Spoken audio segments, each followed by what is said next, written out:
Hi, good afternoon, everybody, and a happy Women's Day to all of you out there. I'm Akila. I'm a corporate transactional lawyer. I'm a partner in Cyril Amarchand. I head the M&A practice.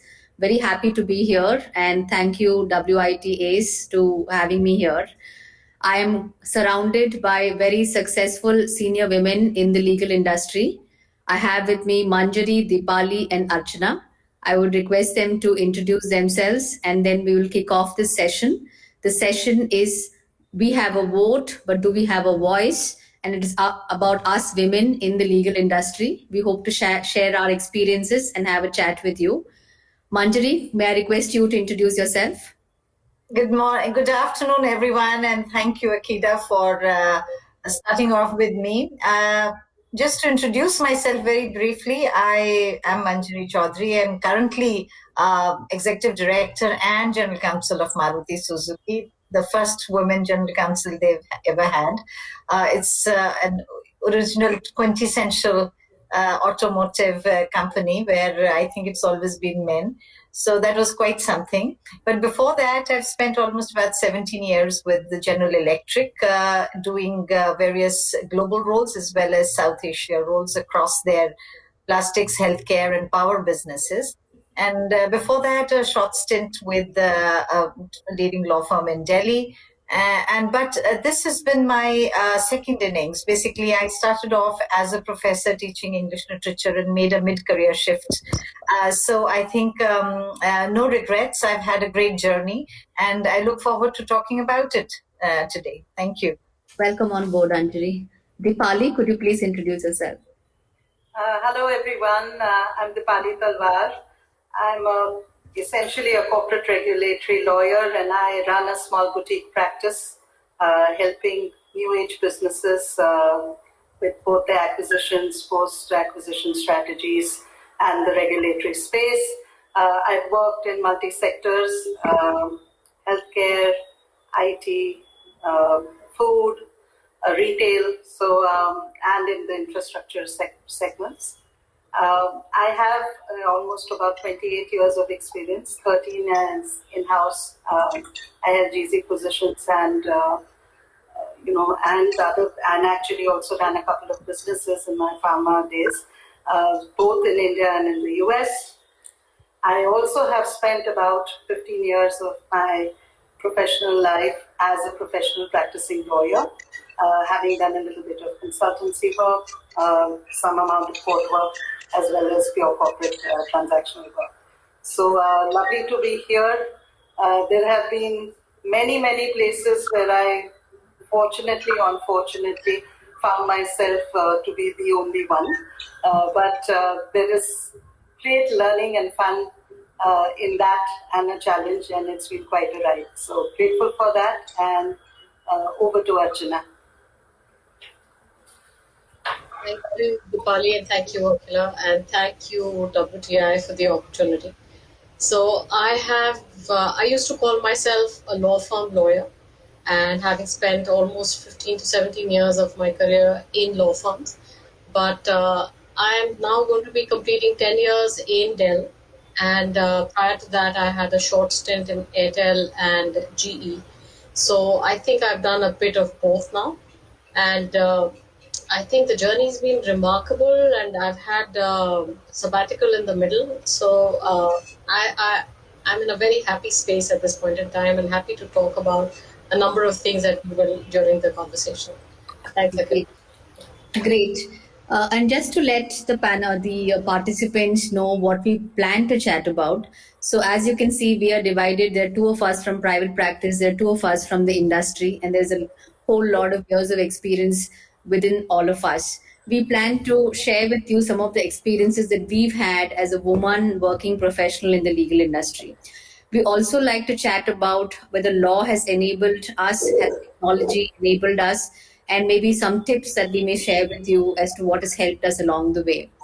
The first aspect or segment that we want to talk about is our personal experiences and how has this journey been? Is it been a struggle? Is it been smooth?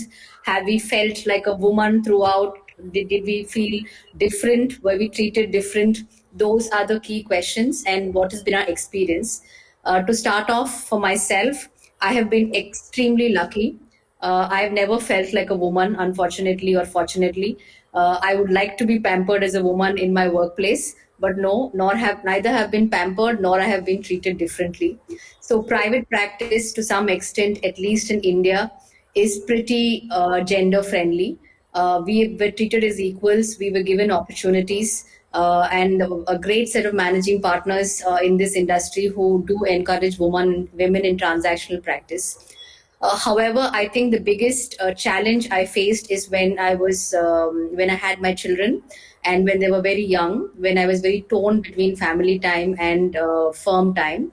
That is when it required a lot of discipline and time management. It is not. A lot of women have done it. I'm not alone in the private practice industry for me to be a senior woman. There are a lot of senior women in the industry. So we have done it in the past, and I'm sure younger women can do it now.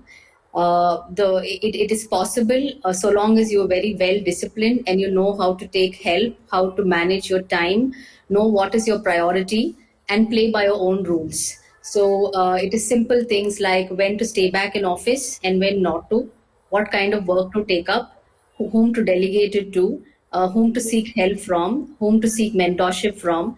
Simple things can go a long way as long as you're aware of what is your priority and always balance both your family and work. So to my mind, it is definitely a struggle, and everybody's experiences are different. I personally have been lucky. Manjari, what has been your case? Well, if I look overall, I think I've been lucky too. I walked into the profession somewhere mid-career. I think my only challenge at that point in time was that, my peers who were my age group were almost 7 years ahead of me. And that struck me when I suddenly walked in and, it was all very fancy till you decided to do law and, make a mid-career shift. But when you, and I think stay quite, I had a lot. It was great fun. I thought initially everyone has got to work hard to themselves, and I always believe that there is an optimal level.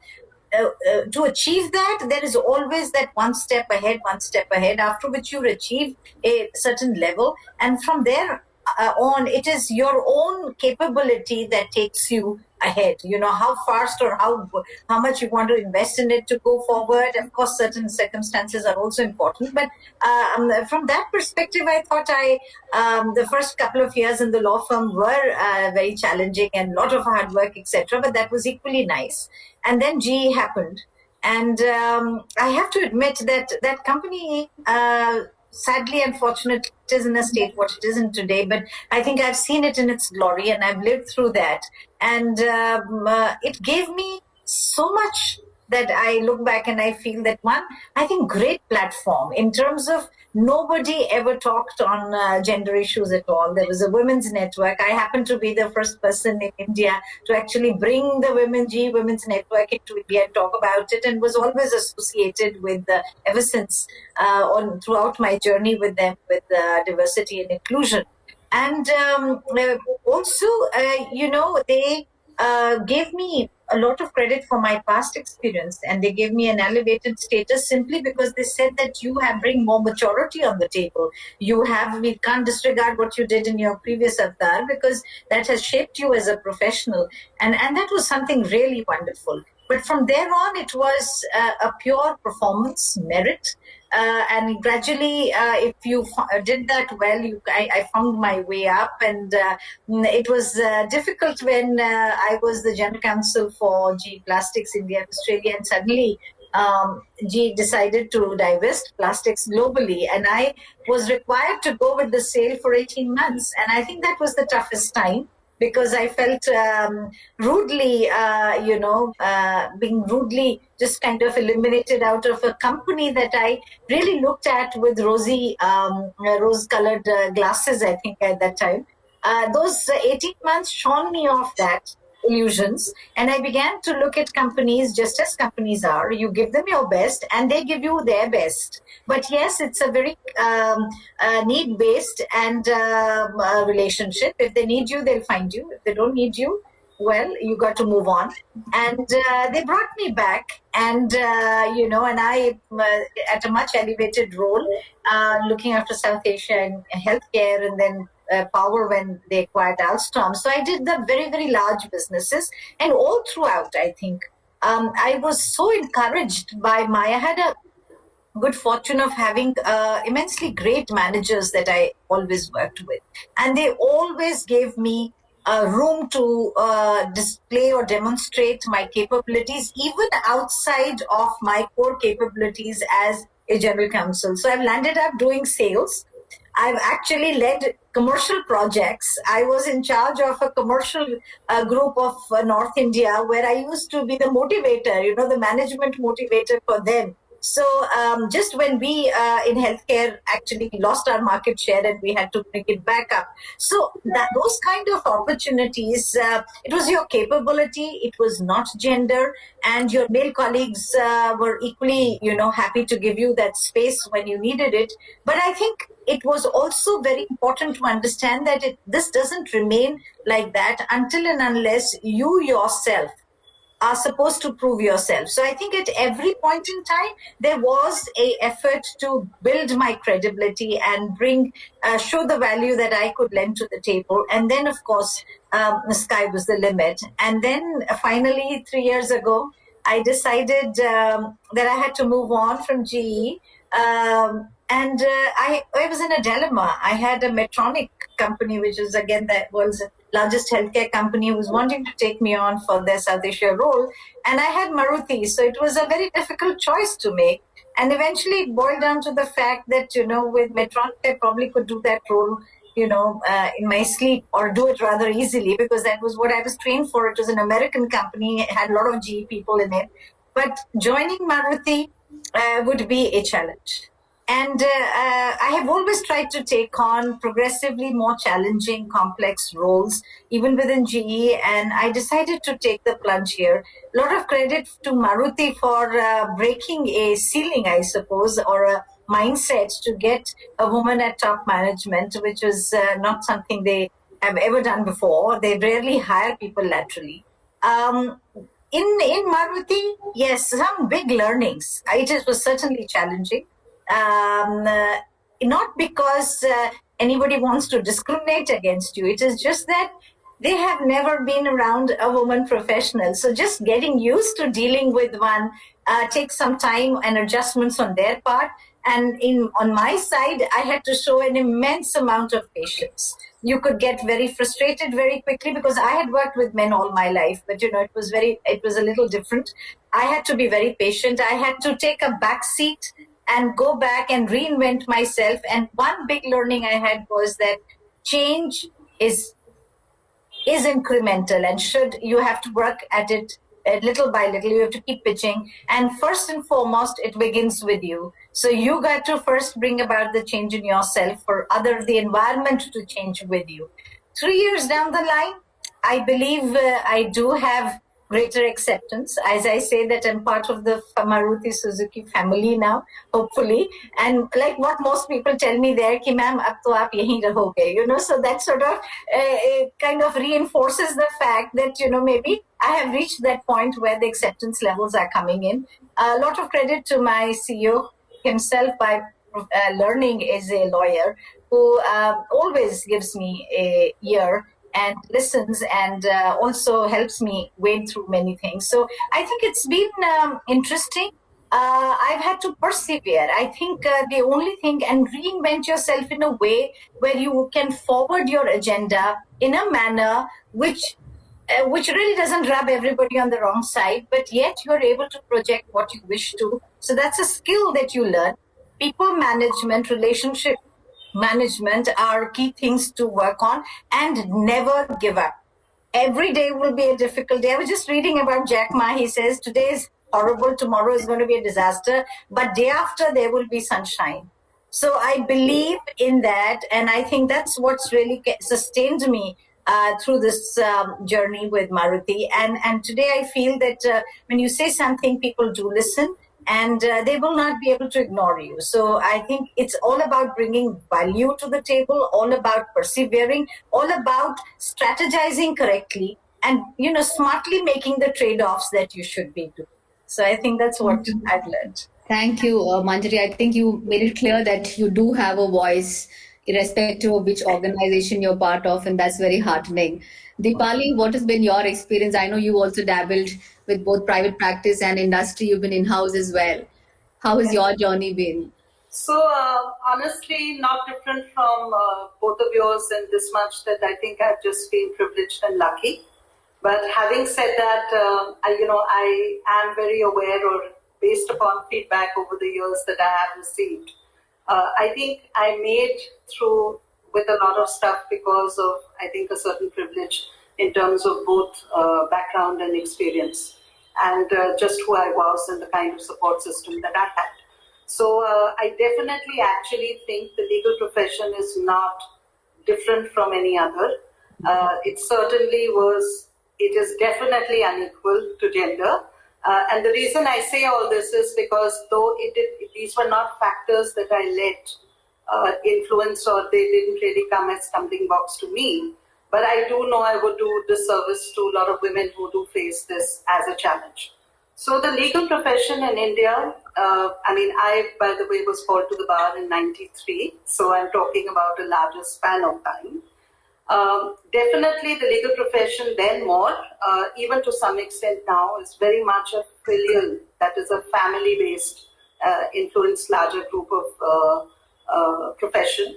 To that extent, I was already an outlier, so I'm an outlier in every respect, always have been, that's who I am.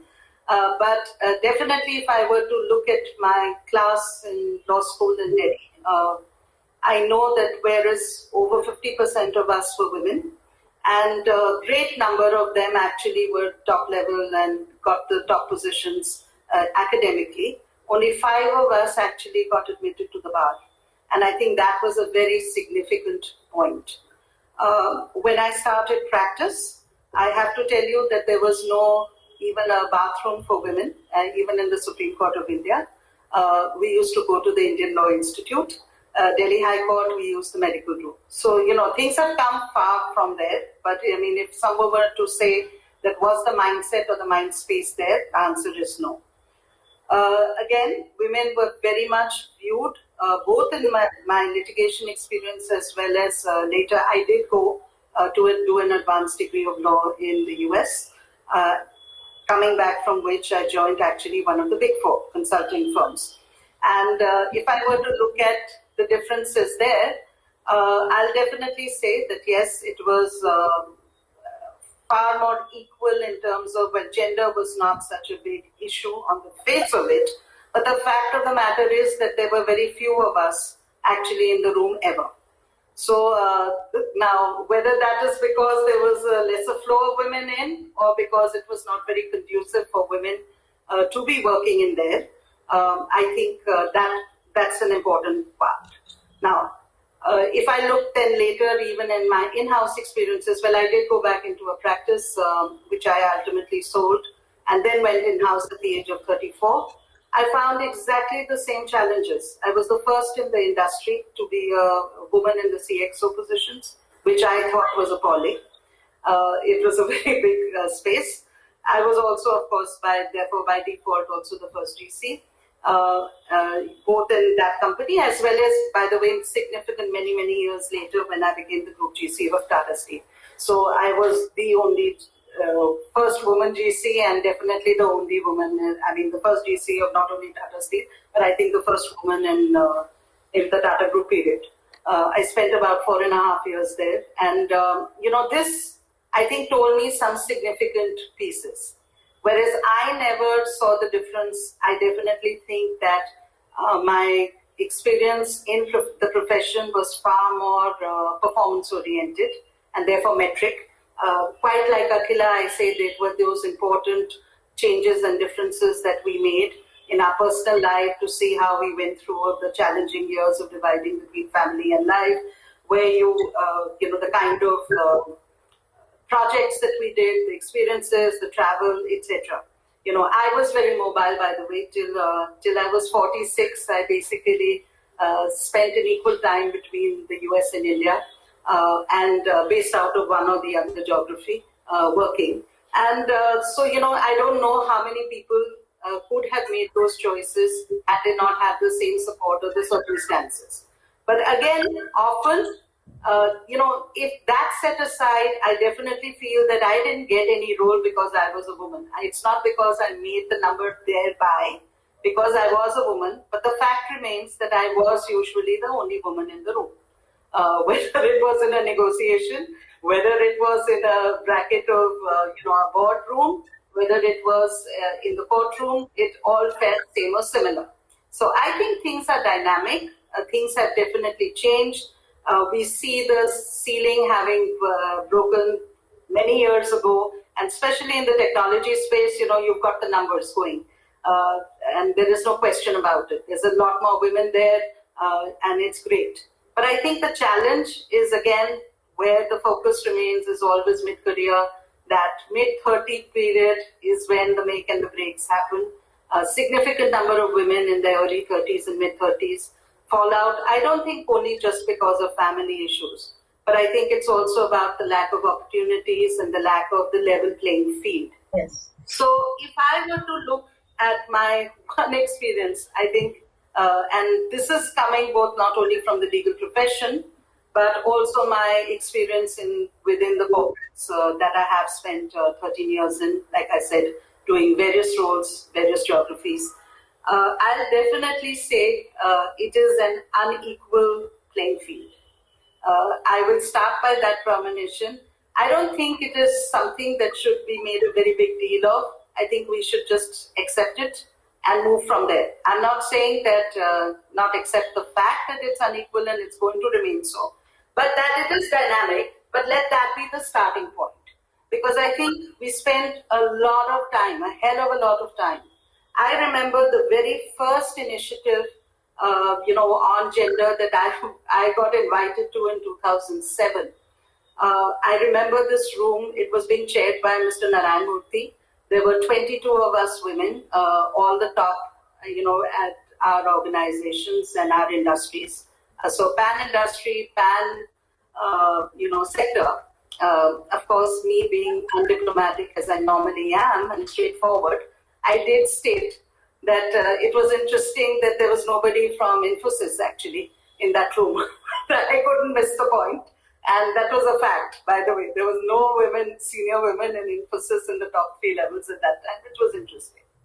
However, what was also great education to me was to see that the kinds of challenges that women were facing were not asimilar.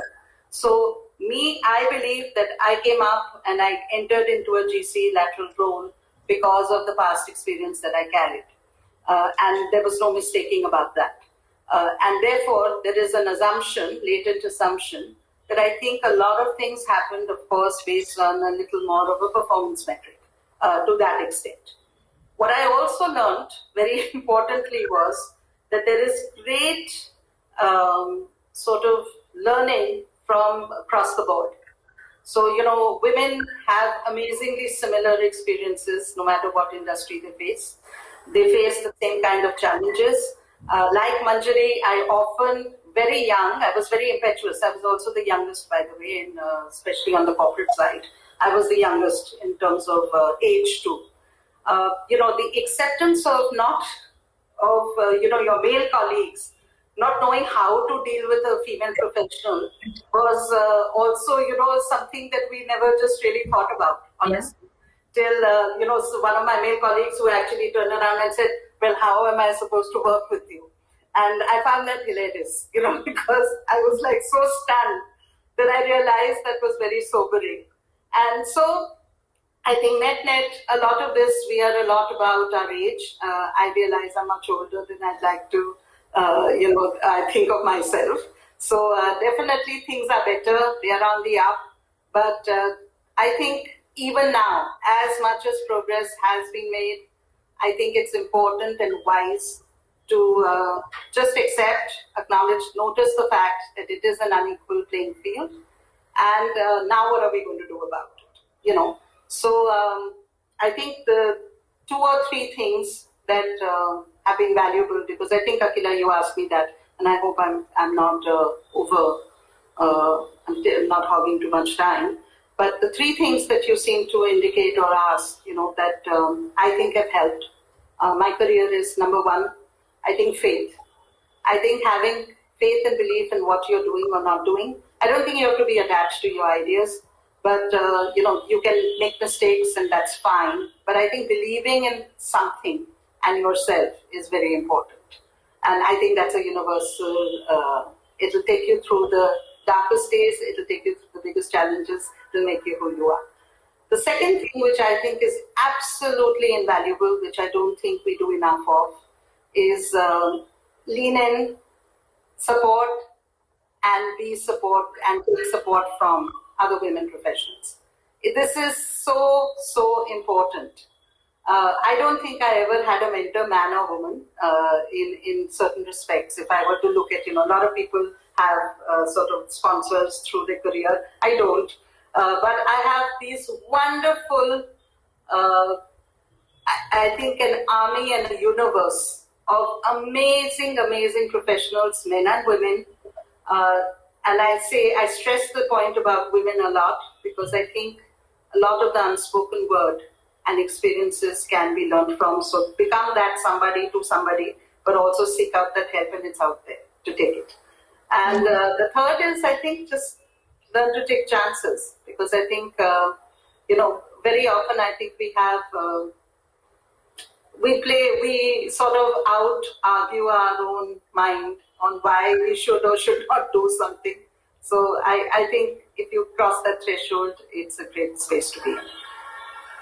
Thank you, Dipali. I think that's good to know. And I think a key point that you made was, while some of us may be privileged, not everybody has similar experiences, and that is something which we need to watch out for and be supportive of other women colleagues in the industry as such. Archana, what has been your experience as such? Yes, so again, the theme is similar. There has been a huge amount of privilege and there has been a lot of support, because I think it's thanks to my mom and my husband that I'm primarily where I am today. And starting out with law firms was something that I was very clear on, because the corporate world, when we started in the early 90s, was not really considered a place where you could be adding value. So you joined a law firm and litigation was not an area of choice. And one realized that, yes, there was a lot of contribution there. And I have never felt the gender aspect in the law firm world. As you said, Akila, it is very gender agnostic. In the law firm, you get your clients, you get your transactions basis what you bring to the table, and not because of your gender. And gender was something I was exposed to when I joined the corporate world. And my first meeting with the head of mortgage in GE was, he made a comment. He said, "Welcome to the corporate world, and I see you've taken the easy way out." And the first meeting, you don't really know what to say. But I've realized that the corporate world is a very different world. The skill sets that you require there are very different from what you would need in a law firm. And I'm only talking about legal experience here. Yeah. And that's where I was introduced to gender. Because I remember in the law firm, Walmart had come calling and they had said, "We want to know if majority of your partners are female." And that was not the case with the law firm. And that's where you started thinking that, hey, it really matters that, there are more women in leadership or in positions of importance. But the corporate world has been really good. And I've been introduced to this concept and I've really taken to it. And what I've realized is that women as a rule, regardless of which profession they are in, they don't really know what they want. And I always, whenever I'm in conversations with the young women in the legal profession or people in my team or otherwise, you tell them that focus and knowing what you want is very, very important. And I've seen abroad when people are being educated, they're being taught in that particular way. What are the subjects of your choice, the credits, etc., etc. In India, we grow up differently. In fact, when I wanted to study law, there were family members saying, "Hey, she's not going to get married if she's a lawyer." So you had those kind of questions. But look at us today. The profession is almost at equal. So you see a lot of women in the workspace. So things are changing. The last decade and a half, I've seen things are changing. And I took a sabbatical when I had my children, and coming back into the law firm, where, as Manjari said, my peers were the partners. They were senior partners in the law firm, and I had joined in, and they were kind enough to call me a senior associate, even though I had come after a 5 year. And my peers were young boys who were 24 or 25 years old. Yeah. And I was this 30-year-old mother. So a mother of two, and it was very hard going back, and you have to work twice as hard. Yes. Because I was clear from day one that, hey, I wanted to be where my colleagues are. I wanted to be a senior partner. I wanted to be GC when I understood the corporate world. And so ambition, which is not really looked at as a very positive word when it comes to women, that was always there. And I think I sense two good themes coming up is in based on what you and Manjari mentioned as to whether it is more difficult for women to take a break and then come back to a system when your peers and colleagues are much older Yes. to you. Does Yes. your age matter? Or as Manjari put it, we always bring in a maturity, which is not just the years of experience, but who you are as a person as per Exactly. your age. So that's an important discussion. I hope we have time for that. But I'm very conscious of the clock ticking below, and we just have around 15 odd minutes, and there are a lot of questions also coming up. I'll quickly move to the next topic. So all of us here have 20 plus years of experience, and some even more. So we have seen a whole gamut of change, and I think we all agree that things are much better now as to what it was when we started off, say, 20 years ago. And in the interim, there's also been a lot of change in the law. So the Maternity Benefit Act has changed. POSH is brought in to bring more safety to women at the workplace and protect them from harassment.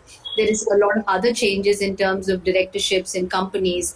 And as Archana, you mentioned, companies like Walmart and other American companies with affirmative action objectives ask you how many women do you have. In fact, we in law firms are asked always, and we in Cyril Amarchand, we have a very good gender diversity, which holds us in good stead at such mandates. But I was wondering how much has it really percolated at a practical level for women?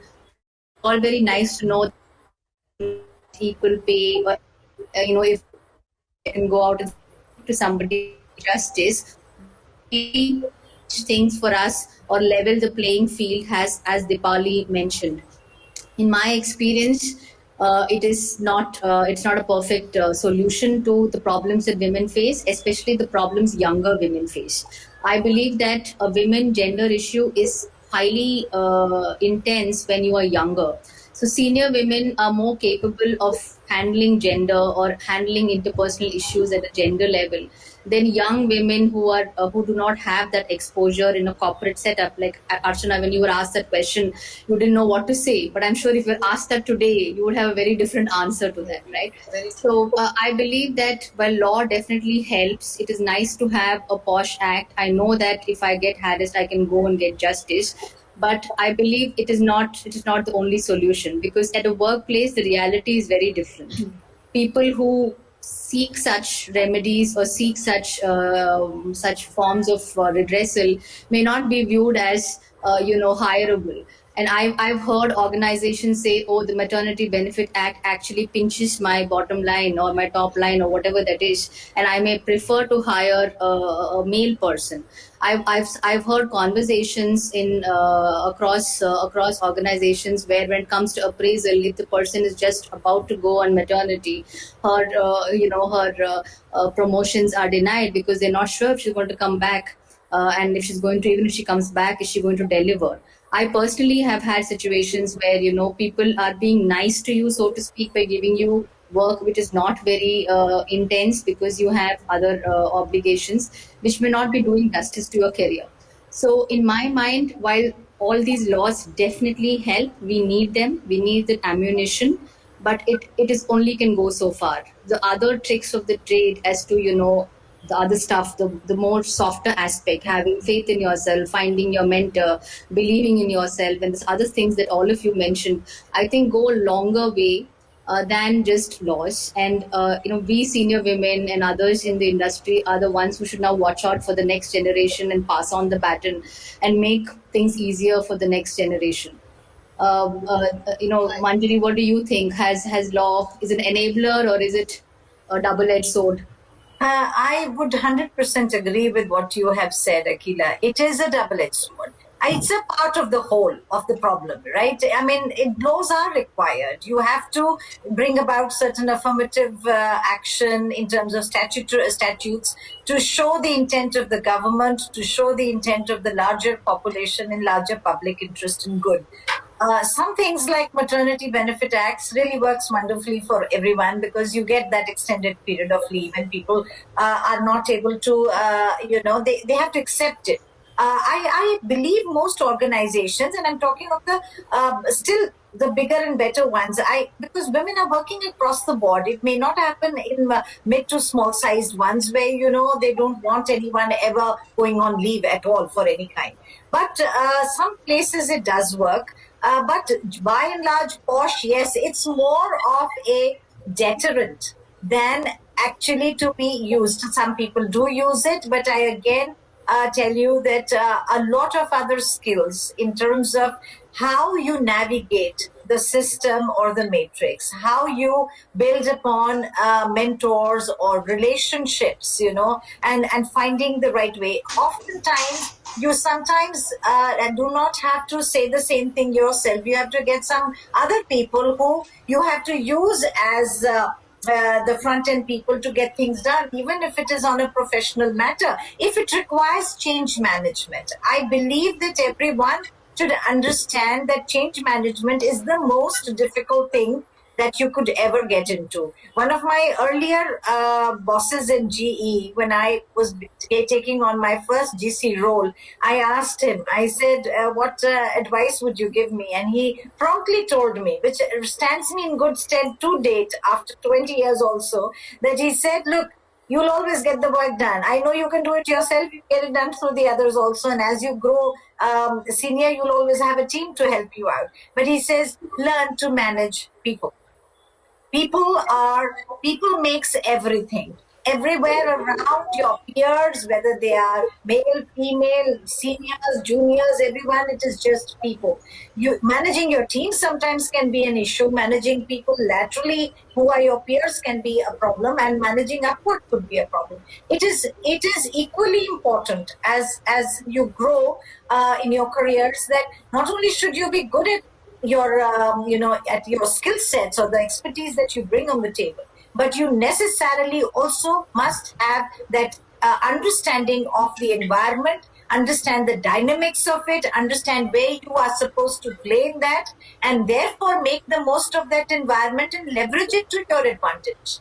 I think that is a very important thing, and go slow. I always, these are things I've learned the hard way, some of them, that you can't address things in a minute. Things which are settled into and what people have grown into will not change in a day. So you have to work slowly and steadily towards it and make things and be very creative and innovative in the manner in which you wish to bring about that change to see some of the needle moving, to see it moving in some areas. So I think just in the interest of time, I'll keep it to that. Laws have played a part, certainly they have, but yet not every time they can be used. People should not not lose sight of the other things which are equally important to leverage it, and sometimes perhaps more important.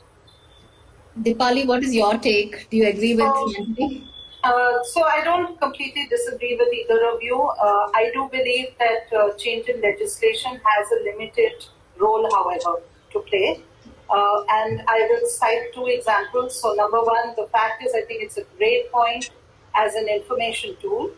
I do not believe, but that is just a start, and the reality is quite different. I agree with you, Akila. However, I'll also cite another example, which is personally of interest to me since I do track it. I was one of the 4 women that actually worked to get the inclusion of the Women Corporate Directorship as part of the Companies Act. Now, that has been a good example and a good metrics to see over the years. You see many more women in board positions. So to that extent, limited, yes, that is true. However, it is not, it's only a start point. And what I would encourage all women everywhere, it's also to answer a question that has come up to me on the chat. The importance of sisterhood here and the importance of your own self-empowerment is the following. We all have an opportunity wherever we are, right? So if you are part of that WASH committee, if you are part of any other initiative, formal or informal, as a result of this legislative change, please, please, please be sensitive to other women and other women colleagues that have come in as part of this process. Very often, unfortunately, this is something that many women talk about. They don't get so much support from either in their group or especially their bosses.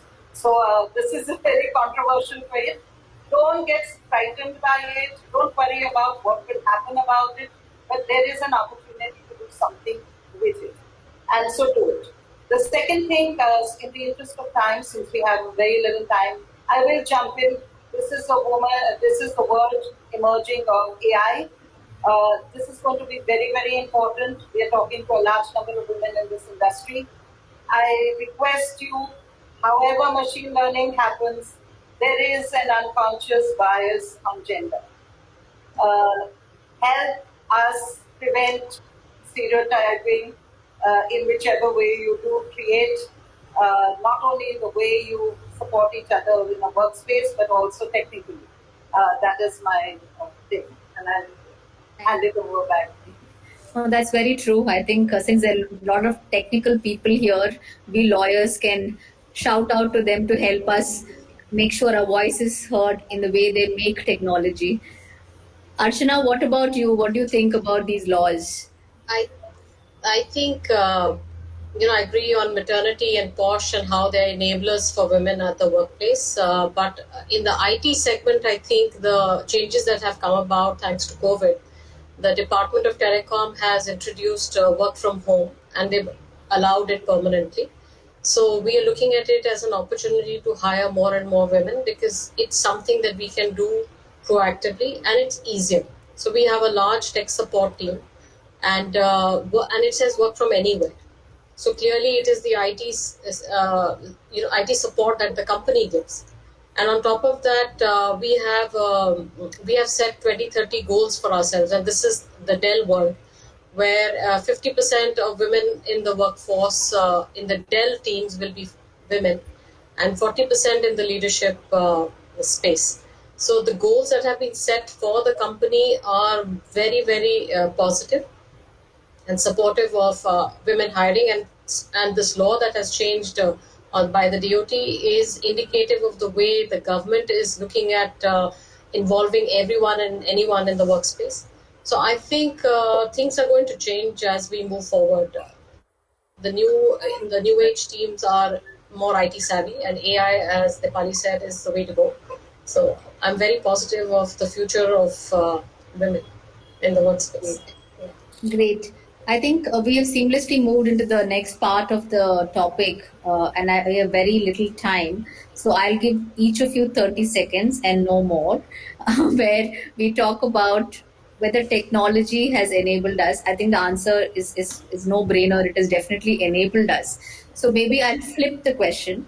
Do you believe that technology has affected you adversely in any manner? Do you think work from home and all of these enablers, so-called enablers, does it impact women adversely? So my view is that it is possible because we are now around 24/7. I'm sure a lot of women don't just have a day job, but they also have a huge job at home. So whether the seamless nebulous office all the time kind of a situation, has it adversely affected women? What do you think? 30 seconds only. I'll go first. Akila, very much. I think it has, and I have it on record from. I have over 35% women on my team, and I've talked to them quite extensively, and they do believe that yes, the boundaries between work and office blur, and at times, done over a long period of time, it leads to mental fatigue.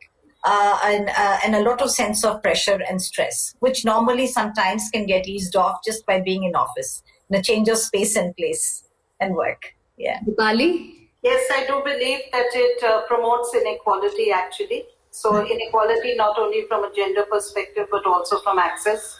So whether learning, people's access from an economic standpoint.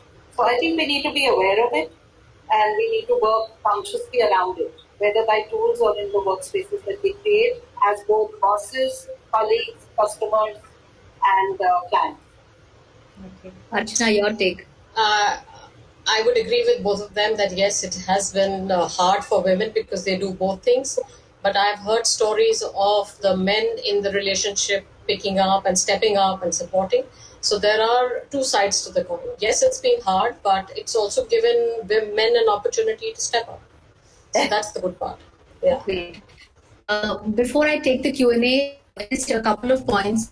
Maybe each of us can give, say, I can say call it a slogan, but I think Dipali, you'd already provided something, have faith in yourself, something like that. I'll go first and maybe you can all collect your thoughts by then as to what you believe is that one thought you want to leave behind with the people who are attending.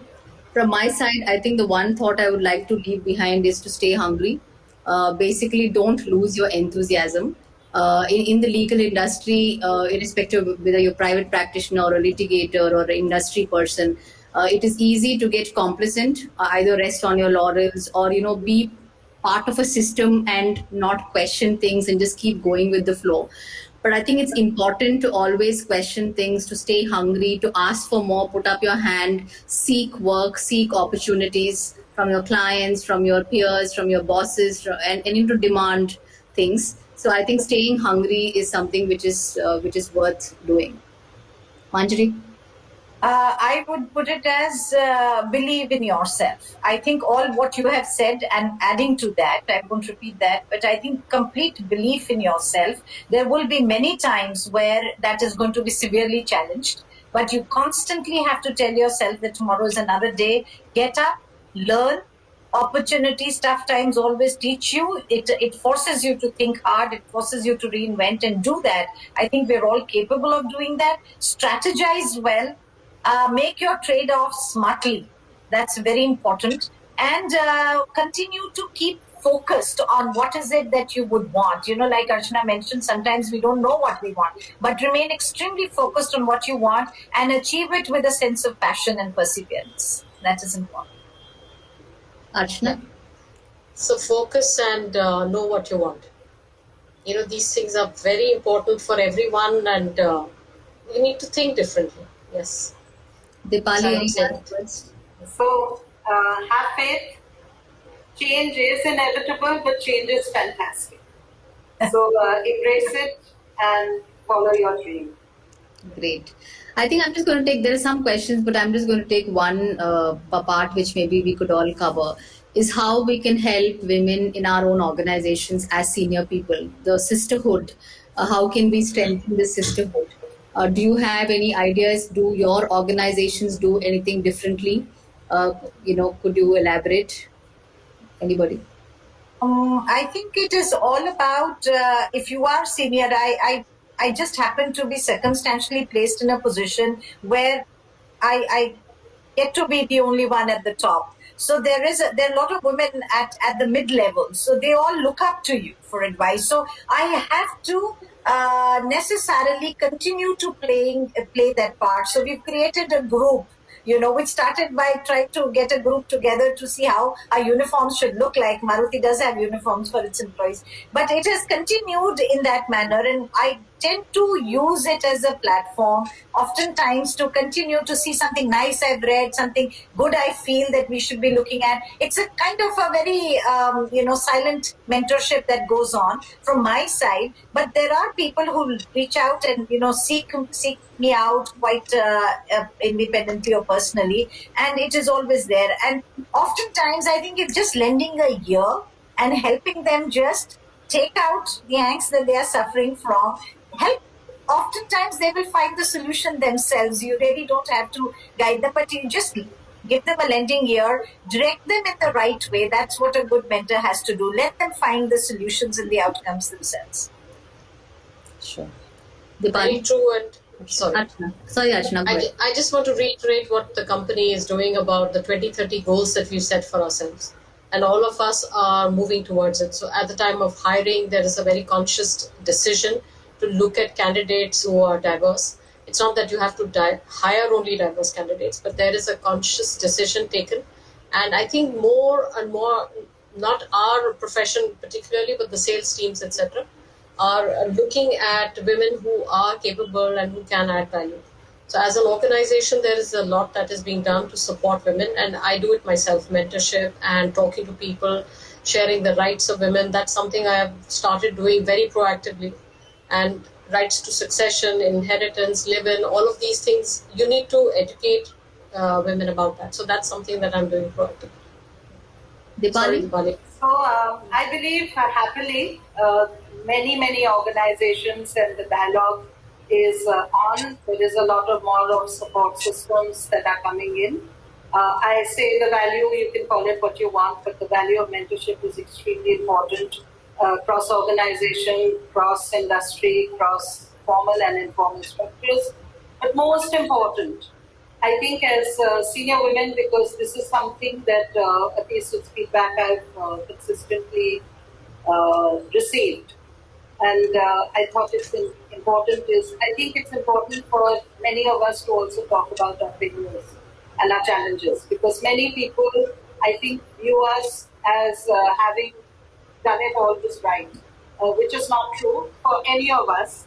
I think we've made 10 mistakes and got it right once. We've learned the hard way. The only difference is I think we've analyzed, we've got the help, we've sought the help, we've kept faith, and we've kept going. Yes. So I think it's important to do that. Secondly, be kind to each other, because like I said, we all have an opportunity every day.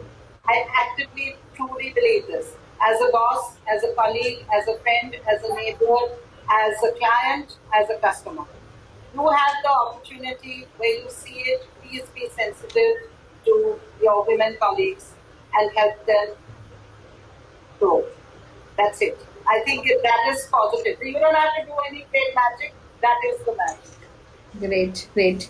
Thank you so much for the wonderful conversation. I think we've run out of time, and thank you, the people who attended.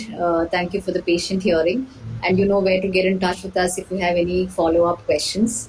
Thanks, Manjaree, Dipali, Archana. Good chatting with all of you. Thank you, Akila. Thank you. Thank you for leading it all and moderating it so well. Thank you. Thank you. Thank Bye. you. Have a Thank nice you, everyone. Thank you.